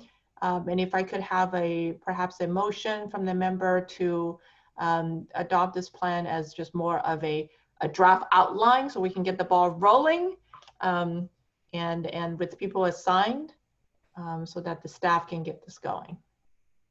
I'll make the motion. Thank you. And do we have a second? Seconded. Thank you, Laurie. All right, again, with a show of hand and then saying yes if you approve. Yes. Yes. Any opposed? Aye. All right, and abstain. All right, motion approved. So Stephanie and team, you guys can start with this outline. There was a question from the public on whether the matrix that is proposed on the screen will be made available online. Absolutely. As they're committed by the CBC, Beckley Clean, all these information discussed. Now that we have approval, it will be posted online, and then we'll continue take feedback via that process as well. All right, let's go to public comment, shall we? Let's go ahead and I'm sorry, Joel, if you can go ahead and facilitate with the public comment period. I'm looking at the chat. At the minimum, at the first start, we do have Robert C. But I also want to acknowledge there were letters that was sent in by Carolyn McIntyre on behalf of the cable company. I believe those letters are being posted, or if Jewel or Stephanie, either one of you can talk about to mention the public letters that we have received will be made available, and then we can go into the public comment period. So we've received a couple of comments through the email box. An unidentified person expressed a desire for whatever plan that is developed to result in broadband access in rural areas. And the person specifically noted that publicly funded utilities should be publicly owned. We received, it wasn't noted as public comment, but it is applicable. So I think it's important to note that the California Mental Health Services Authority noted community access is important to provide increasing mental health service needs within the state. The California Cable and Telecommunications Association submitted written public comment. If they're here, would they like to comment themselves? I would, so before we go into, I want to make sure on the chat, there's several people. I want to make sure we give ample time. So why don't we go ahead and start with that, and then the cable company, if they are here and want to comment, you can just go ahead and put the request in chat. So I'll just call people off, you know, based on the order. Since we have 12 minutes, if I might ask the public comment to about 2 minutes, so we can get through with everyone, that would be great. Let's start with Robert C. Okay, thank you. Can you hear me? Yes. Okay. Well, I won't introduce myself since I think you already know me. But for the record, if you could just— For the record, okay. For the record, my name is Robert C. I'm the Senior Policy Advisor at the Rural Utilities Service at USDA. And I'd like to start off by saying I think the Governor's Broadband Executive Order is great news. I'm excited about the charge to create a new broadband action plan and drive 21st century California broadband. I suggest 3 action items for the broadband plan. 1 is to create technical assistance grants. 2 is to inventory existing broadband assets. And these may not be thought of as broadband, but they are assets. and take actions to ease assimilation of those assets into broadband service infrastructure. Public utilities and water districts are an example. And 3, as a suggestion, is create a broadband cooperative model like the rural electric cooperatives that brought electricity to rural America in the 1930s. There are co-op specialists at the University of California that can help create that model. COVID-19, which we have discussed, has accentuated the importance of broadband for telework, telemedicine, teleeducation, otherwise known as distance learning, and teleagriculture or digital ag. It has radically exposed the existing fault lines of the digital gap, particularly in rural areas and tribal lands. The broadband infrastructure gap is receiving increased attention and resources from the federal government, yet the most remote rural areas, tribes, and small communities still face high barriers to access these programs. The simplified core barrier is lack of in-house expertise, time, and monetary resources to navigate the barrier of complex federal application requirements and development of broadband plans. Technical assistance grants would help tribes and local communities surmount this gap. They can serve as the catalyst launching local broadband efforts. It's the proverbial nail in the horseshoe. This critical need for technical assistance was raised at this week's National Tribal Broadband Summit. On the federal side, the Department of Interior created tribal technical assistance grants. I suggest that California create its own technical assistance grant program to help tribes and communities to surmount the broadband resource barrier. It's a simple thing that could be done. Tribal technical assistance grants will assist tribes and small communities access broadband resources from all sources, not just federal, not just state, and to make better informed decisions regarding deployment or expansion of broadband in their communities.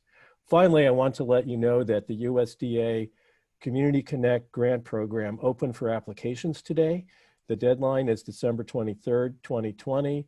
The grant range is $100,000 to $3 million. California could help applicants from the state with technical assistance. And there's 2 other people that are going to follow me that have requested. And I'll just do a soundbite introduction. There's Deborah Simpier, CEO of Althea, and Dan Desmond, CEO of California Health Medical Resource Corp. They are doing incredible work helping the Hoopa, Bear River, and Round Valley tribes deal with the COVID impact on the broadband telefault line. Thank you. Thank you. Thank you, Robert. All right. Next, looking at the chat, let's move to Deborah Simpier, and then if you could introduce yourself for the record, please. Yes, thank you very much for the opportunity to share these comments and feedback. I was very encouraged by all of this conversation and the focus here in this chat on digital inclusion. My name is Deborah Simpier. I'm the CEO of a company called Althea that makes and develops software and tools for community networks. And I also work closely with people-centered internet to support tribal broadband in California. In particular, as Robert had earlier highlighted, we are working with Round Valley, the Hoopa and Bear River Band in Northern California, which have all shared similar journeys to bring, broadband to their communities, and kind of similar struggles that that I'm hoping to highlight here in this comment. And one of these insights is that a more holistic approach to funding is needed.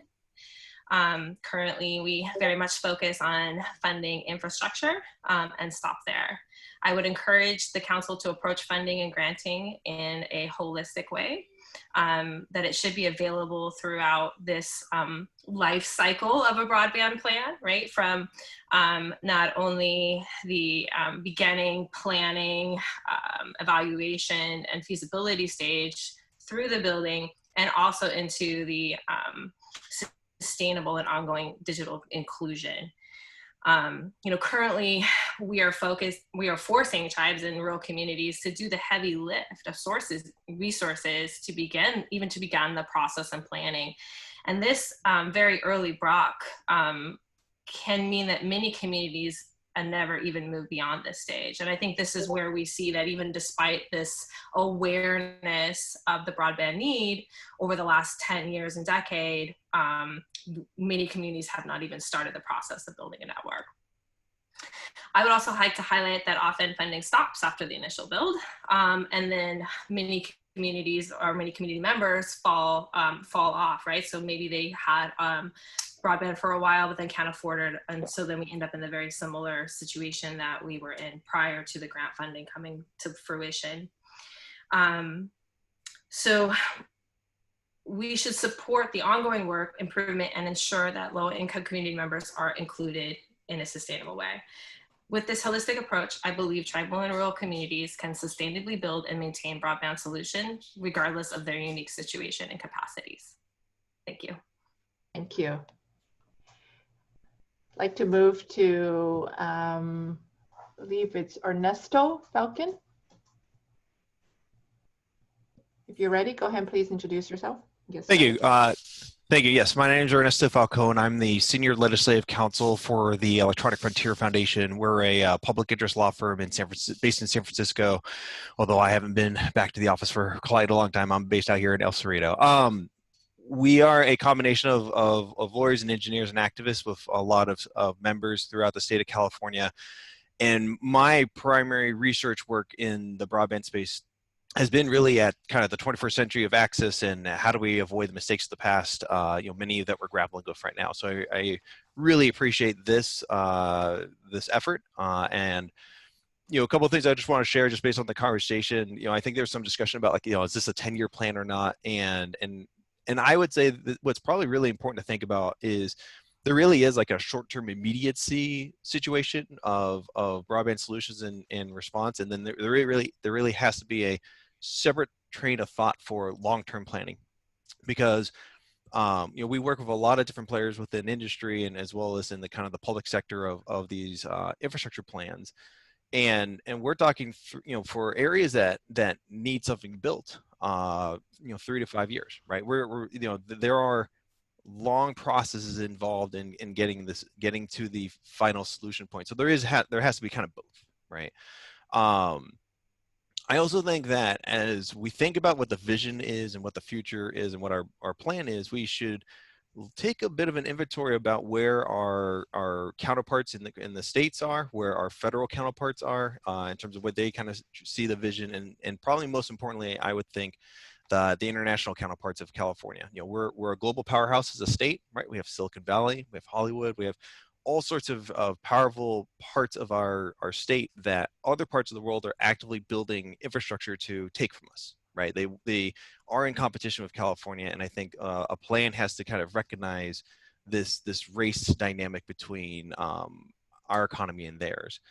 And and I guess the last thing I would say is we don't have to reinvent the wheel. There are lots of things that are working out there that I have seen both firsthand and through research, where there isn't a need to reinvent the wheel in a lot of this. There is a lot of advantages just to see what has worked in other parts of the world, even in other parts in the state of California and other parts of the United States, that may be useful to simply just implement and adopt as part of these efforts. And EFF, my organization, will submit for part of the written public comment later this year, a fairly extensive filing for your review to kind of look at what is happening, what is working out there. Thank you. And I guess the last thing, just last thing, part of something that I think is probably worth thinking about is there are active efforts from states to the federal to address these problems, and I don't know if that is something that maybe be part of this or maybe part of separate. And I'll give an example. Colorado right now is petitioning for a waiver from the FCC to allow schools. Wrap up. I want to make sure we have time. Yep, 10 seconds. To allow schools to open up the infrastructure that have been federally funded that are restricted from federal regulation, and the federal government can waive those restraints and allow a lot of local communities to work. And that's part of the action plan, I think, of looking at what existing is or what infrastructure exists on the ground that can be better used. Got it. Thank you so much for that. All right. And if I could move, let me make sure I get the list right. The next individual is Mr. Kevin Flash. If you're ready, go ahead and introduce yourself. I'm Kevin Flash. I'm from Sacramento City College, and I'm part of the Sacramento Coalition for Digital Inclusion. And I really do appreciate the council's dialogue today about the context of how this is going to be framed. My suggestion would be that we put in the vision statement digital inclusion, because it really does encompass those three major elements by stating that firstly, we're looking to have every household have broadband access that is reliable and accessible. Then number two, we look at every individual having a device that can access the internet. And then number three, every person could have that digital support to get that information that they're looking for and need. I think that framing it allows us the flexibility to kind of move forward while addressing the immediacy and the emphasis on broadband access. Thank you for that, Kevin. All right. I believe the next individual, I think Melissa, your question have addressed, or I'm going to go to Dan Desmond first before we go to Melissa. Dan, if you're ready. I'll make my points brief. One, thank you for this commission. I think this is going to be a phenomenal impact. I'm with the California Health Medical Reserve Corps.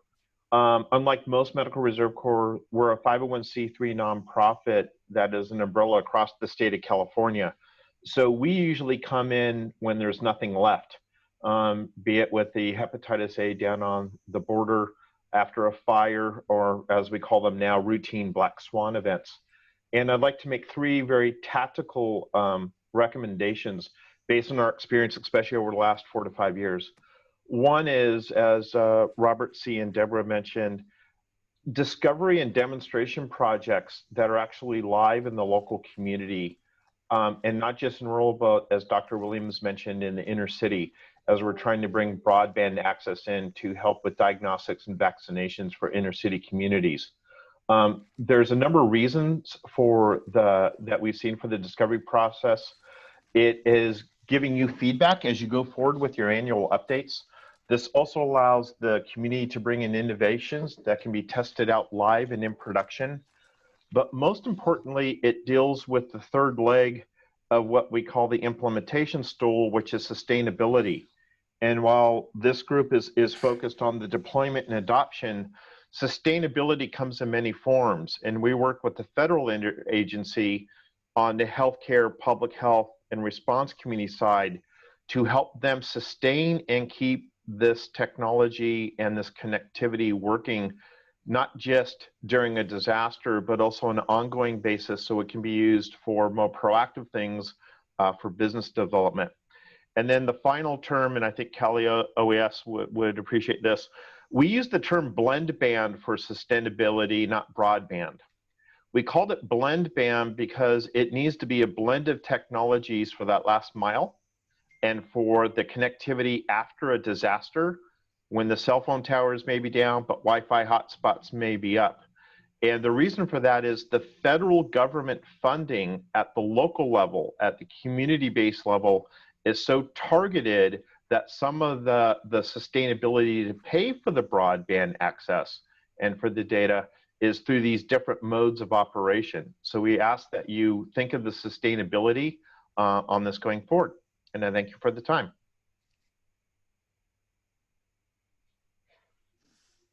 Thank you for that. If I could ask Melissa Slauson to be ready next and introduce yourself when you're ready. Yes, hello, thank you very much. This is Melissa Slauson, General Counsel for GeoLinks. I think this kind of dovetails off of what Dan was just saying, but my comment to the group, and this is separate from my question, thank you for the answers, by the way. My comment to the group is just as we move forward and as the groups discuss things like deployment and technology, that we keep in mind that it would be advisable to take a technology neutral approach and look not only to maybe one kind of technology for broadband deployment over another, but as a holistic view of what works best for a specific area or for a specific need. So we are a fixed wireless broadband provider, which is why I bring that up. So I look forward to the meetings that are coming up for other stakeholders, and thank you very much. Thank you for that, Melissa. Could I have Rochelle Swanson ready up next? Hi, thank you. And thank you again for all the it's really wonderful. We did submit comments, but I just want to take a quick moment to reiterate the earlier commenter about maybe thinking of not just long-term, but some short and mid-term things that can maybe happen concurrently. And some of that is because of existing infrastructure, but also existing projects that are in the pipeline. And also wanted to share some creativity that's coming out of COVID, which is great. We're working with a couple communities that are doing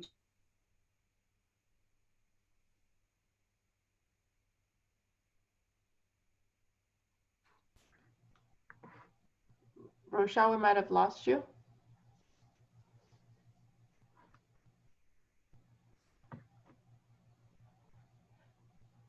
Okay. Rochelle, if you are able to, we lost you for a couple of seconds there, so you might want to repeat that. Oh, no.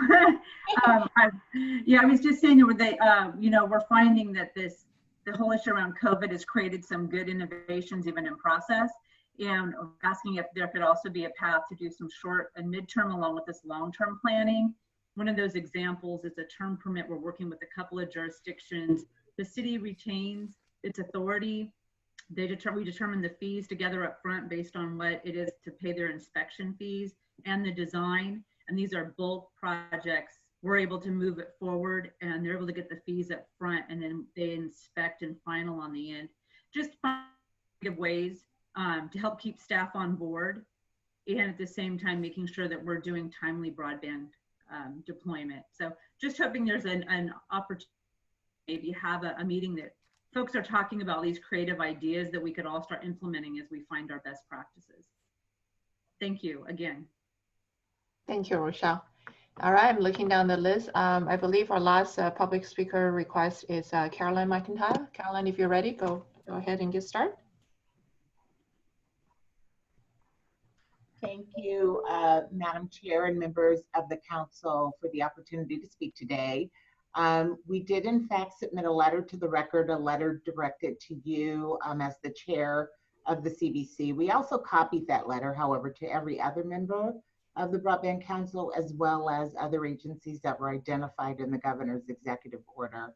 And in that document, we expressed our interest to be a part of the process, to collaborate and to be able to provide expertise on the use of the network and the various other categories that are specifically called out in the executive order. As an industry that's been in this business for some time and dominant providers in this space, we certainly believe that we have a lot of expertise to bring to the table that should be taken into consideration when planning the state's broadband action plan. I have a few questions, however, to that end, in that we appreciate the fact that you've established these working groups, but we are wondering how each of the stakeholders will have an opportunity to engage with the individual stakeholder groups. Is your plan to provide a report of the content that is developed by that working group and allow the public to comment on that? How is that information to be used to ultimately develop a plan that all stakeholders will be able to have some input around? You want to finish all your question at once so we can address it, or was that the final question that you have, Caroline? Those are my main questions right now. Okay, all right. I'm going to go ahead and attempt to address that, and as a way also to close out the public comment period. To that specific question, all of the writing that are in draft is going to be posted on the website as we continue, going through this drafting process until its final completion. So in any of those time, the online public comment process, it's always open, and that process is going to be posted right after this meeting, and it was proposed at the beginning of this meeting as well. So that was so the continuous public feedback channel is available, and the continuous posting of the report from each of the section will be available as well. Okay. All right, I think we got 2 minutes to spare. Are we going to try to wrap up this meeting on time? I thank you, everyone, for staying on for 2 hours straight. I know it's difficult in these video conference times. One thing I do also want to point out, because things are moving quite rapidly, and the CBC is making a lot of these decisions along the way to better make sure that all of these is fully captured and refreshed at the beginning of each meeting. Not only those decisions going to be posted online, but at the beginning of the next meeting, which is October, we're also going to go through a meeting minutes, or maybe at the minimum action item adoption, just to make sure that everything is captured correctly from the decision that was made from the prior council meeting. So with that said, any last minute comments by the council member before we wrap up today?